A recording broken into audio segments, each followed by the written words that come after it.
So, the other day we were looking at the reduction in section modulus because of the dent depth.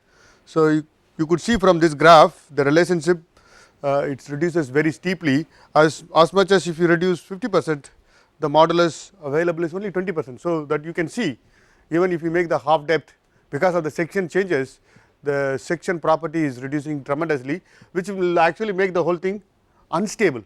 As soon as you have the dent depth more than 50%, the beam will not be able to sustain for any further load, because the section property reduces so much, both in terms of shear and also in terms of the bending modulus.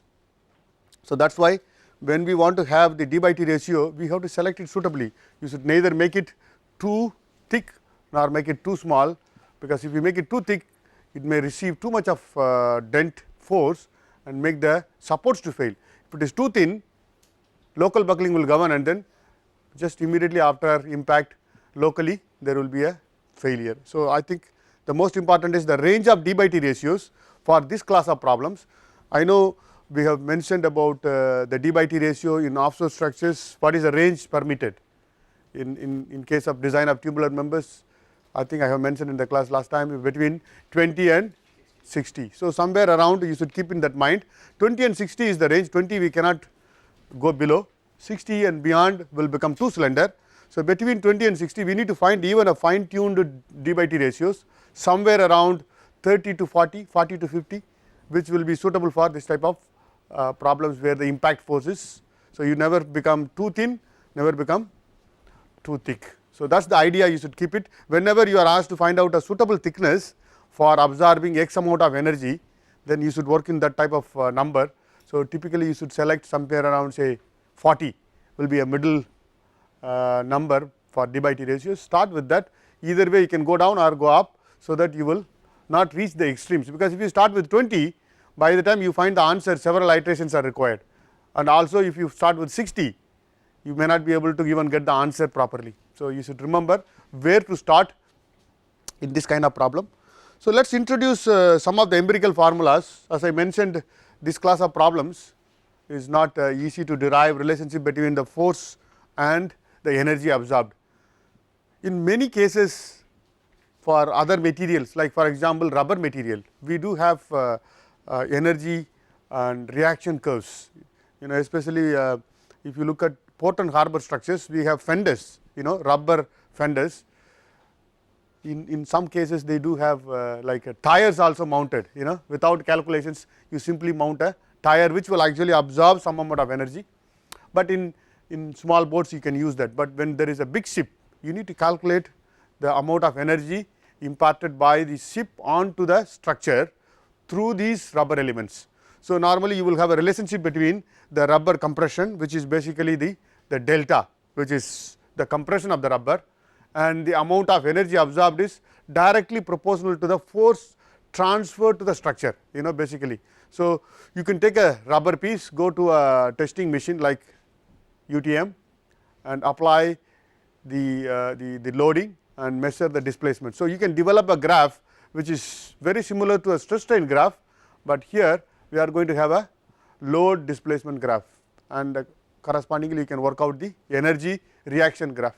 So, most of these rubber elements used in the industry for port and harbor berthing structures is available, whereas for steel it depends on the configuration, basically what is a plate. For example, I want to develop a force displacement relationship for a plate, all edges simply supported or all edges fixed, you should be able to get it.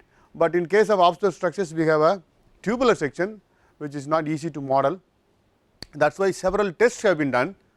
Just fabricate a tube and do an impact force of certain configuration, try to find out the relationship between the force of impact and the depth of dent that was made by that force. Many people have done research. I have just noted down two of them from a reference, which you could see the force is related to the plastic capacity of the thickness of the plate, which is basically I have explained to you the other day, T square Fy by 4. It is not the plastic capacity of circular section.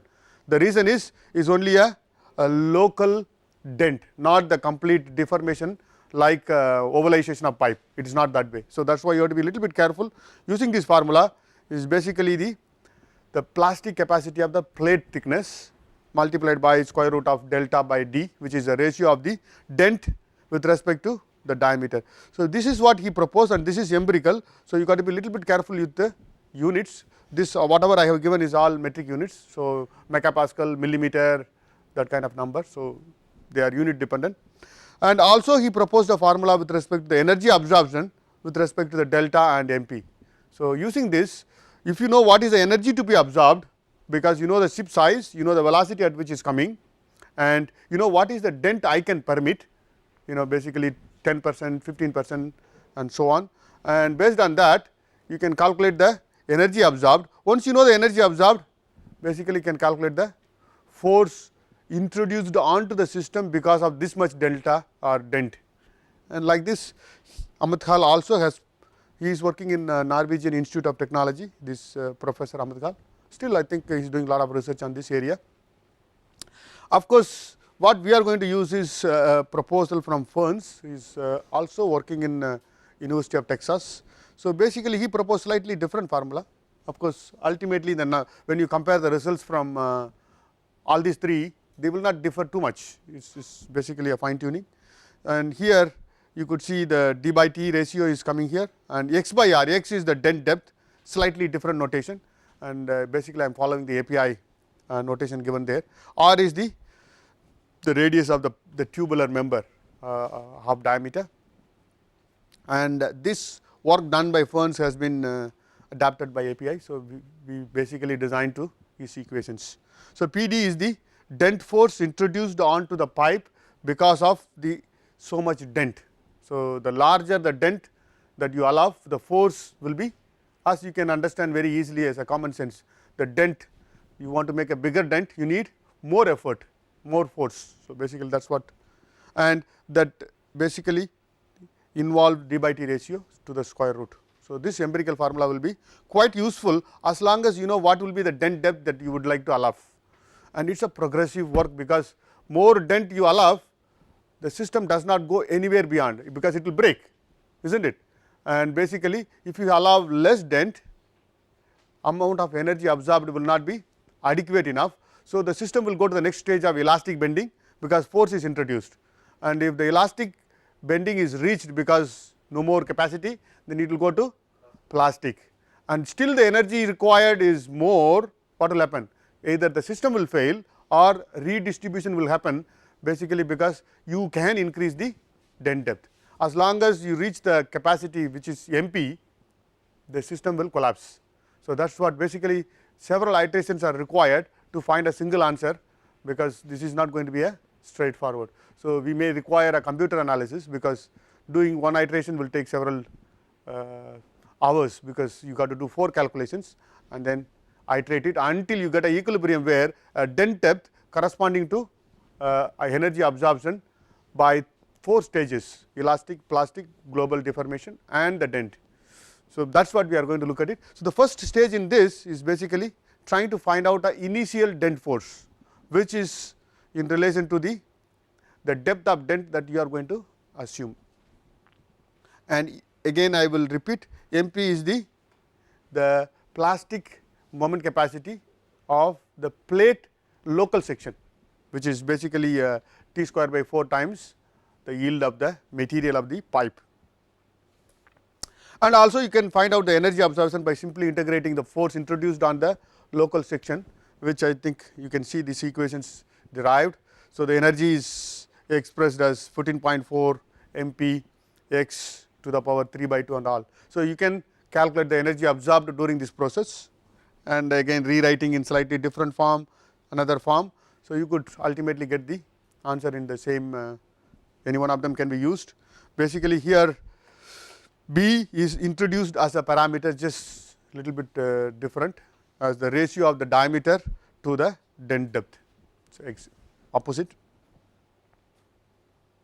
This is the picture taken from one of the NORSOK standards to your understanding, just to give you an idea, you know basically what is the type of dent force that we are looking at.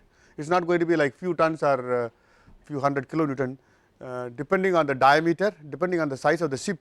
You could see here, you know basically in terms of 10 to 20, 30 meganewton, few hundred tons, few thousand tons. So, you could see that depending on the diameter and the indentation that we allow, the forces introduced onto the system could be very large, and this is where we have to be careful. When we are introducing such a force, for example, you design the complete jacket structure for 1000 ton base here from wave loads, wind loads, and probably other forms of horizontal loads. And when you want to design this system for 3000 tons of, for example, 30 meganewton is 3000 tons of impact load, possibly no other loading is going to govern, because your horizontal load from this ship impact is so large that you do not need to design for anything else. By inspection, you can forget about designing to sea conditions, gravity loads and all, just design the structure for just the ship impact, as long as your ship impact force is required is so much. So, that is where many of the platforms in North Sea are governed by ship impact rather than the environmental conditions, even though the sea conditions down there is around 23 meters storm height. Basically comparing our west coast is still very high. So, basic idea is, in some areas some owners may design the platform for larger ship impact, whereas some other areas may just design for a survival boat or supply boat, which will be not at all going to govern the design. A simple example I have given you, so that you can get an idea of how you actually approach the problem. In this problem, I have just taken a typical example of 1000 tons as required by API, and approaching at a velocity of, where is it given, 1 meter per second, basically 1 meter per second, and the condition is no collapse should happen, and the impact shall be considered to be stern impact, which is going to give you the idea of the added mass. And the boundary conditions for the member, the tubular member, is supposed to be 70% fixed. That means you will have a mixed boundary condition. So, if you have a simply supported beam, 100% simply supported and 100% fixed, 70% fixed, 30% simply supported. So, you will do a mixing of bending formulas 70 and 30, like what you did yesterday for K joint and the T joint, similar ideas. And then the depth of the dent shall not exceed 25%. So, these are the conditions given to you, and simply substitute into the formula given by API for both energy absorption as well as the dent force. So, you can do two things. You can do a elastic deformation, which is possible by a simple hand calculations, and then plastic deformation by means of the simplified formulas which we have learned, and add up all the three energies and find out whether the energy absorption is greater than the energy of impact introduced by 1000 ton vessel at a velocity of 1 meter per second and stern impact. So, very simple exercise, which I think you should just practice. Friday you will be having definitely one problem of this kind. So, you see here 1000 ton velocity, diameter, and what has been asked is to find out a suitable thickness. That is where you have to start. I have just started with a d by t ratio of 26. Of course, I wanted to finish my calculation in one step. So, when you are doing, you may do few steps, because I have already done the iteration. So, what I am showing is the final calculation. So, when you start, you do not know where you will end up. So, basically I have just started with a thickness of 35 mm, and answer is first time itself is correct.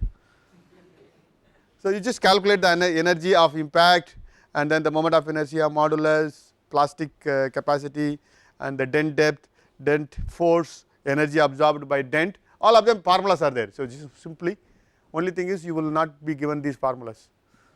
So, basically you need to remember and calculate. So, energy absorption by this dent is 873, whereas you see here it is 200. So, basically not enough. And the deflection. So, one condition is energy absorption, the other condition is the deflection shall not maximum deflection shall not exceed 100 mm. As I mentioned to you the other day, I think I have shown you the photographs, maybe at the end of the class I will show you. When there is a riser or a conductor, when the members of the jacket deflects, if you allow the larger deflection, it will go and hit the conductors or risers, which will damage. So, in this case the deflection is not allowed to be beyond 100 mm. dent is not allowed to go beyond 25%. So, with these limitations, what kind of energy is absorbed, we need to, if it is absorbed within the elastic range, which is good, and without collapse, that means we do not want to go into plastic deformation of the member. In this case, basically the deflection of a simply supported member and fixed member, I think you must remember the formulas. In this case, point load W L cube by 48 EI, W L cube by 192 EI. I think you should remember this kind of formulas. If you do not remember, you can derive in 1 minute, isn't it? Area moment theorem, you should keep it in your mind, draw a bending moment diagram and then derive those formulas. I think should be possible. And this is basically based on midpoint impact, what I have done here. You may not necessary that these formulas will be repeated. If you have a 1/3 impact, the impact location is not at the middle, but at elsewhere, what will happen? Formulas will differ. So, you just need to keep that in mind, and then the energy absorption, and then the deflection limitation can be assigned here, because when that impact force is introduced, it is not necessary that you are going to achieve that impact force, because we are limiting the deflection to a certain amount. So, basically we calculate backwards and the impact force comes so much, and then the remainder of the using the dent force you calculate the energy, and I find that we can limit the 100 mm. So, two conditions, one is dent depth. If dent depth is not given, this is where the biggest problem will come. This will become iteration. You know, here the problem is simplified. Dent depth is given, limiting deflection is given, collapse should not happen. So, you are given 3 good conditions, whereas in the real design none of them will be given except probably the deflection limit, and that is where you will find little bit difficult, but anyway exam point of view we will try to give slightly easy. And basically there could be problem associated with elastic or elastic and plastic, like using moment capacity. For simple supports and fixed supports with point load at the center and point load elsewhere, formulas to calculate the plastic moment capacity I have already derived. I think some time back we were doing it. I will just browse through one more time, but you need to remember that formula will not be given for the exam point of view. So, what is the meaning of plastic hinge formation? I think we touched upon when we were talking about this. In fact, I opened this picture to show you. Plastic hinge formation is the redistribution of stresses at a particular cross section where the bending moment is maximum. For example, let us take a case of a point support, supported conditions with a point load at the mid span, and if you look at the stress strain diagram in the next slide, initially basically the stress strain diagram is triangular in this fashion with tension and compression at the top and bottom fibers. As you keep increasing the load, what will happen? The stresses from the extreme fiber exceeds yield point, then can't take any further load. What will happen? Because of the redundancy in the cross section, the next fiber will start taking higher stresses than what it is right now, because the stresses are below yield in this point, isn't it. So, that fiber will start taking higher stresses until yield. So, you go to the next point here, partly the stresses are getting increased across the section, and this will happen until you keep increasing the stresses when the whole cross section gets yielded in this fashion, the compression side and the tension side. So, this is very clear from one particular cross section, because that is the cross section happening exactly under the load, because the bending moment at that point is maximum, because what we have plotted here is not the axial stress, this is the bending stress distribution. Now, if you look at the same thing, what is going to happen? You increase the load further up, the next fibers just on the side of the mid section also having lesser stresses, because the bending moment is lesser slightly away, because it is going to be maximum only at the center. So, basically keep increasing the load, the center section cannot take any further stresses because it is already under yield condition. So, the next fiber will start taking further stresses. That means there is a situation where the load will be higher than the load at which the mid section has yielded. You understand the idea, no? So, basically that is not the load this beam is going to fail, because only one cross section has yielded does not mean the beam is going to fail. So, further increase of load, the neighboring sections will start yielding. You see this, there is a envelope here, a kind of envelope given there, is basically that is how the yielding is going to propagate from a central section to the next section.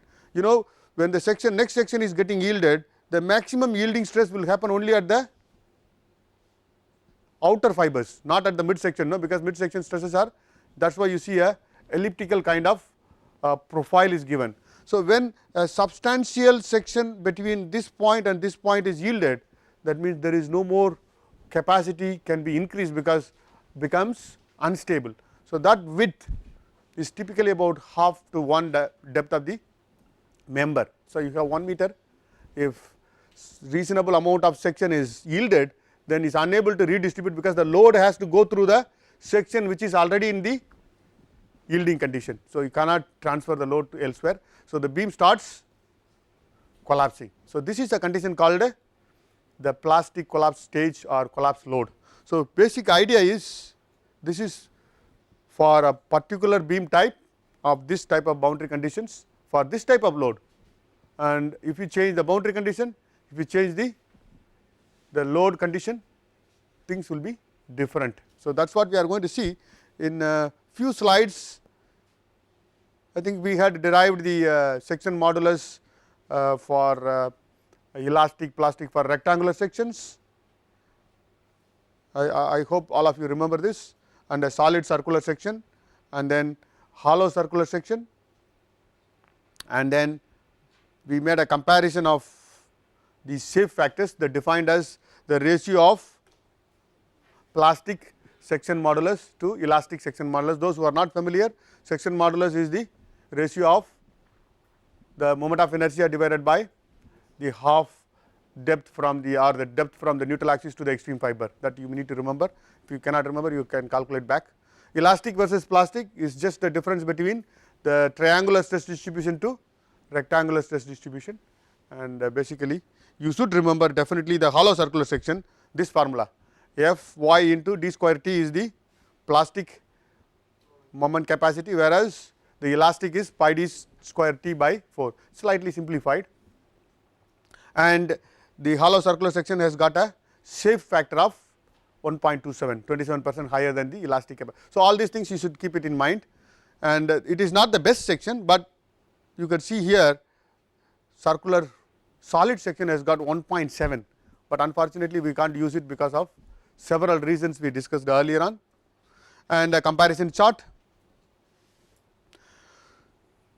This also I think we have derived the combination of the axial and bending loads together. A relationship was derived between the interaction between applied moment and moment capacity, and applied axial load and allowable axial. I think we derived this. What we tried to prove here was basically the interaction is not linear, interaction is non-linear for a, did we derive this? No. So, basically you see here in this particular section, when we looked at rectangular section here, what we were having is basically a simple bending problem. You know, when the bending moment is applied, stresses above the neutral axis is basically depending on the boundary condition. If it is a simply supported bending sagging, you have a compressive force on the top and tensile force below the neutral axis. So, simple bending, there is no axial load. When you introduce an axial load, in this diagram we split the problem into two components. The resultant stress diagram is like this, when you have a combined effect of axial plus bending depending on whether it is compression or tension. So, we can split the problem into a symmetric bending problem plus an axial problem. When you combine them together, you get a resultant stress pattern of this kind. I think it is a very simple idea. So, when you superimpose this, we want to find out what could be the relationship between applied axial load and applied bending moment. Larger the moment, it can only take smaller axial load. Larger the axial load, it can only take smaller, but this ratio, whether it is a linear or non-linear, we need to find out. Remember, when we were doing a member unity check, we simply put applied axial stress divided by allowable axial stress plus applied bending moment or bending stress divided by allowable bending stress. We just superimposed. so called linear superposition principle we applied. Whether that is true or not true depending on several things: beam boundary conditions, cross sections, type of loading. In this particular case, we just only want to look at the rectangular cross section, whether it is linear or non linear. So, what we are going to do is simply use the idea that we have developed for a rectangular cross section, and you see in here the plastic capacity or the moment capacity in the presence of axial load will be taken from this diagram. You try to find out what is this minus this, is not it? You already know what is the load applied, axial load applied, keep that in mind. You calculate the full capacity.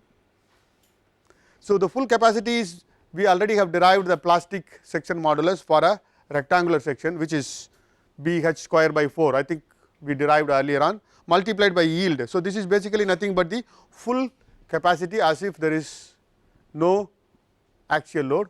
So, here what we are going to do is we just minus away the axial capacity. That means, if you go back here, we want to minus away, assuming that this is E, because we do not know what is the amount of axial load going to be applied. So, that amount I am going to remove it. That is why I have just put B E square by 4, because that much stress is going to be taken away, and I can rewrite this by simply by rearranging the terms. B h square by 4, F y is taken out, 1 minus E square by h square, by simply putting the h square at the bottom. I can divide and multiply. So, this M p is the relationship between the moment capacity in presence of some amount of axial, which I do not know how much will be coming there. And we know very well that this was derived earlier on. B h square by 4 is basically a full moment capacity. I can simply replace this in here, I receive this type of formula. And similarly, axial load that can be present in the time when the moment is also applied can be derived, is basically B E times F y, because if you go back to this graph, B is the width of the section, E is the depth of the section through which axial stress is applied. So, basically B E times F y will give me the axial. I can substitute this into this formula. Basically, I can take out E by h and substitute here. That is what I am trying to do here. If I do that, I will get a relationship between, I am just doing E by h is replacement here, and in terms of P p, because P p is nothing but B h times F y, full capacity. B times h times F y will give me the full plastic capacity of the cross section, because I am taking full section. I just replace. So, I have got two relationship, basically relationship between applied moment, which is M p divided by full moment capacity, is equal to 1 minus applied axial divided by the axial capacity square. It is not a simple linear relationship. This is what we are trying to do. Basically, when I plot this, when I go to the next graph, you see this graph, the red line is the nonlinear relationship which we derived just now, and the blue line is the relationship that we have used for design purposes. I think if you look at, if you remember, P by P a plus M by M a is equal to less than or equal to 1. That is what the linear principle which we have been using. Whereas, when you derive meticulously using the actual stress distribution, we have a square. But then whether it is the linear principle is acceptable or not acceptable, we can just quickly look at one important thing. For example, if you have 0 axial load, you could go for a full moment capacity, does not matter whether linear non-linear, because you get the same answer. Similarly, when you have a 0 moment, full axial capacity, no problem. When the problem comes only when it is in between. So, typical case, for example, you take a axial capacity, axial load applied is 40% of the capacity, and you see here, if you use the linear principle, you will be able to use 60% of the plastic moment capacity as the applied moment. But when you use a nonlinear relationship, you can go as much as 85%. Now, all the design principle what we are using is a linear so far, what we have learned, and that means that is definitely a conservative approach which is acceptable. That is why the codes specify you use the linear design principle, and not a problem. And basically, you have a reserve capacity of almost about 20-25%, which we leave it, and basically, but in the recent times you will see the members we have used a linear superposition, whereas for joints we are using a non-linear. We do not want to leave away because the capacity difference is very large for joints, and basically, but if you go through the recent changes to the codes, some of the codes are coming back to this even for members, especially the ISO codes are getting revised, because the capacity of 20% is not too small, is large enough to have impact on the design, and basically that is the idea behind. Similar relationship can also be derived if you have understood the rectangular cross section. I think similar principle can be applied to a circular and hollow circular sections. So, that is what I am going to just show you quickly. Just take, only thing is a little bit cumbersome, because it is not easy to apply the formulas like what we did for rectangular, because we need to do a integration here, because it is continuously changing because of the circular hollow section, but the principle is exactly same. So, we have a neutral axis because applied bending moment and axial force, and the force on the top or above the neutral axis higher, and the area, and here it is, that is why the neutral axis is coming down, and you can split the problem into two half, basically a moment problem and a axial stress problem. So, instead of doing the whole problem, I am going to just show you how easy is to divide this pipe into a 4 segments like what we did for the other derivation, same principle I think, and just integrate from 0 to 90 degree, multiply by 4, which is very easy. So, and again we will use the small angle principle, the arc length will be r theta, you know r theta basically d by 2 times d theta is your small angle between the small element that we are looking at, and then basically the moment capacity, instead of writing this way I have just made it simplified. Instead of writing m p comma p, here onwards we are writing just m, and the capacity will be m p. So, m by m p, p by, like what you see in most of the codes like API, if you see they do not write m p comma p, we simply write applied moment. So, in here 4 times integration from 0 to phi naught, and you can integrate and substitute to 90 degrees, and basically area times f y, what is moment, basically area times yield strength times the distance from the neutral axis or the centroidal axis, whichever you are considering for the integration, and d by 2 cos theta is your the angle, and after substitution of this you will get a, after substituting and integrating for 0 to 90 degrees you get f y d square t sin phi. Similarly, you can do for the axial force 4 times, basically you will get a relationship like this. We can then substitute sin phi naught and phi naught here by using small angle principle, and you will get ultimately a formula relating, after doing several substitutions for m p and p p, because m p is your full moment capacity, p p is your full axial capacity, which is area times your yield, and you substitute using this and you will get a relationship something like this, m divided by full capacity m p is equal to sine of this into 2 by pi, and then rewrite this, you will get a, after trigonometrical substitution of sine 90 minus theta, you will get cos phi by 2 into p by p p. Now, what we see here, instead of m by m p plus p by p p is equal to 1, we get a cosine form, which is going to be a very similar to our nonlinear or second order equations. If you plot, and you will see something similar, very similar like what we saw in the earlier case of a rectangular section, and basically the linear one is this way, and then nonlinear or cosine term is also producing almost like a convex curve, what we saw for a second order equation. Again here if you compare, 40% will produce 60%, whereas the 40% will produce nearly 80% for these hollow sections.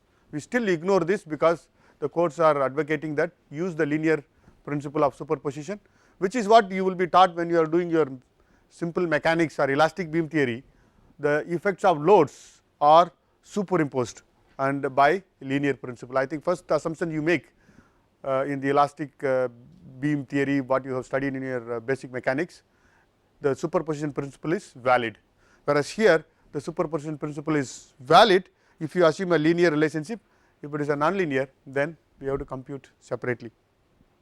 So, that idea, why we need to do this, because we want to design the when you reach the plastic capacity, whether we want to approach this linear or we want to still use the second order, because you got 20% reserve strength, and most of the codes especially the recent revisions advocating go for second order, because you got 20% extra for nothing, and especially if you want to ignore, you may make the size of the structure reasonably bigger. I think this we have already derived last time itself, just a summary for a smaller thickness tubular sections, elastic plastic, I think area and elastic and plastic modulus, which I think we derived it earlier on. I will quickly skip these, because we already have learned about 8 cases we have derived, one for single triangular bending moment diagram. I think we discussed it in one of the class.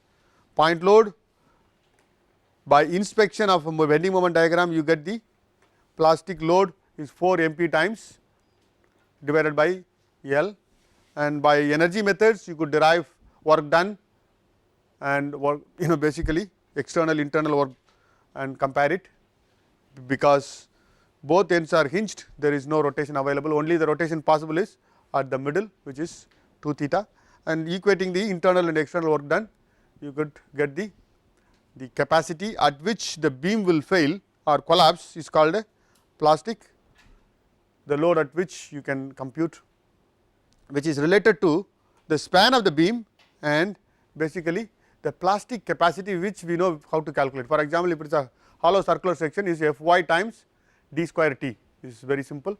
So, shape, boundary condition and span, which governs the member collapse capacity, and which is very easy, because most of our ship impact is that like that, it is going to impact one of the member somewhere in between on the mid span or anywhere.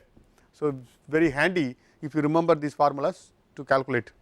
Once you know this, what we are interested is this delta, because ultimately you need to find out the energy absorption.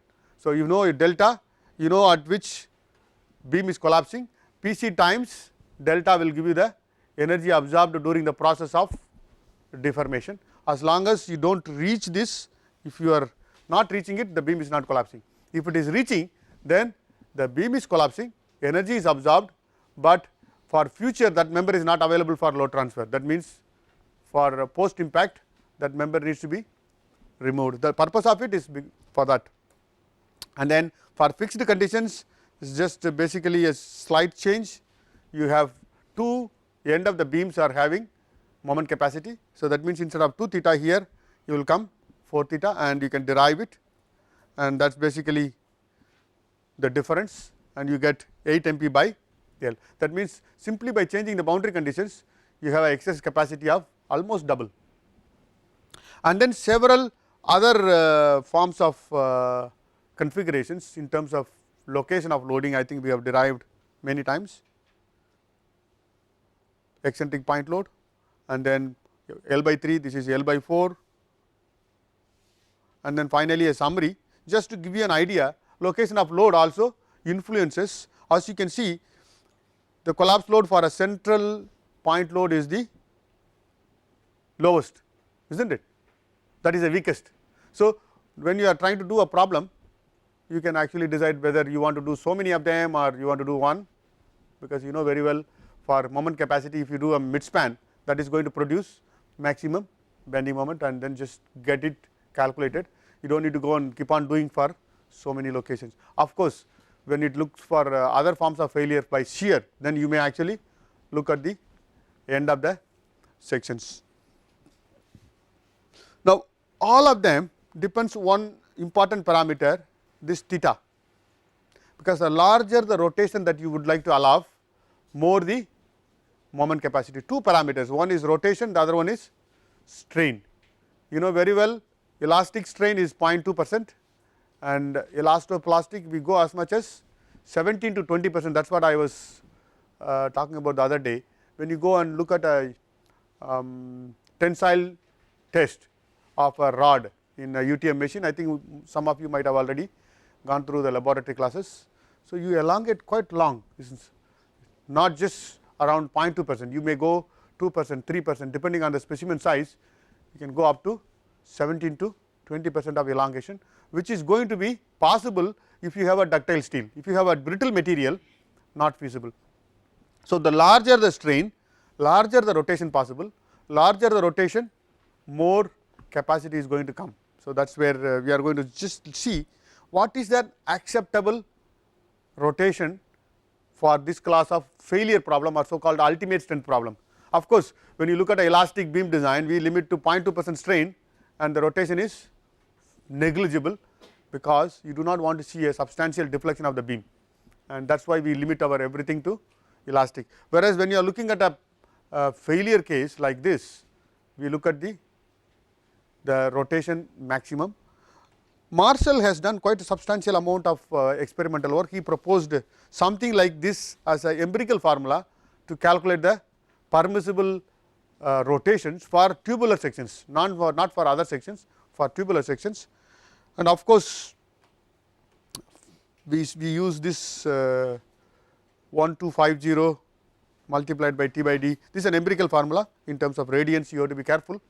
So, we use this rotation as a maximum. API has recommended this, and the D by T ratio of 38 is well suited. That is why I was talking about, if you start with the D by T ratio of about 40, most of the time will be coming below and not going above. This you have seen this stress strain diagram, I think we will see tomorrow.